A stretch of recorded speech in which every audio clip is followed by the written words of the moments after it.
Hello, my name is Judd Lauder, and let's take a minute to talk about mentoring. This episode of A Minute for Mentoring is aimed mostly at mentors and talks about writing a mentoring philosophy. Often, the expectations for and relationships between mentors and mentees carry implicit, tacit understandings and implications. When these are not shared, misunderstanding, confusion, and frustration can result for both the mentor and the mentee.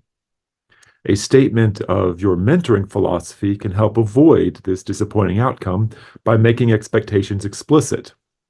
We believe that with an emphasis on articulation and consideration, this is very much a communicative approach to mentoring. So basically, a mentoring philosophy outlines expectations from the mentor's perspective. And the following questions you see here provide an outline for what might be included in a mentoring philosophy. And we're going to go through each of these questions in a minute. If you want more details about this process and the questions, there is the link at the bottom if you're watching this on a video. If you're listening to the podcast, there will be a link in the show notes and also on the CEHHS Mentoring Hub site. So what is a mentoring philosophy? It is a way, like I said, to outline expectations from the mentor's point of view.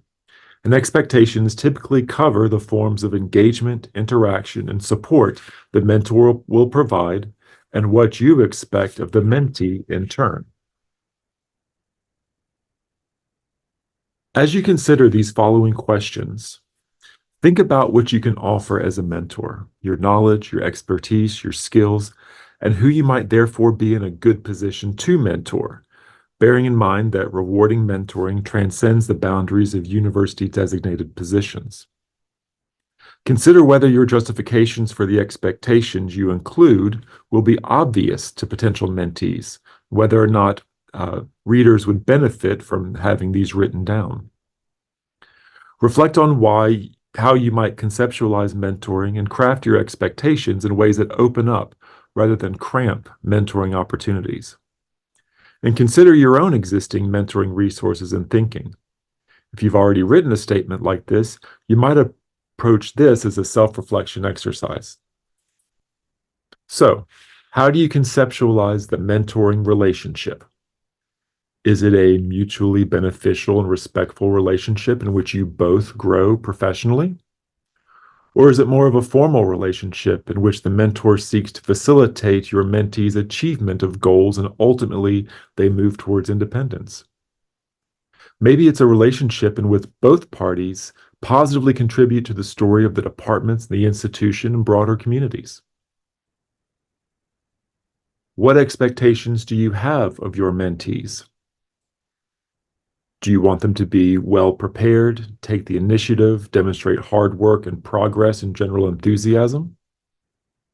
Do you need them to be self-reflexive and honest? Maybe your goal is to have them be collegial with all department members. What should your mentees expect of you?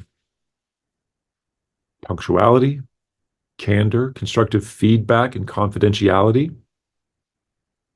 Maybe something more formal, sponsorship, advocacy, and mentoring that's more tailored to what they need. Maybe it's a joint co-exploration of multiple employment, advancement, and career opportunities. And what are your specialty areas, and where can you prove most useful as a mentor? Is it in the career development that facilitates promotion? Is it your institutional or workplace knowledge and skills relevant to your department and institution? Maybe it's your experience and knowledge about community engagement.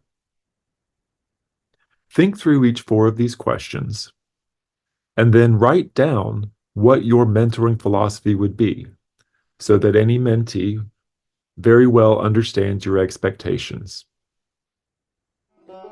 Thank you for taking time today to share a minute for mentoring.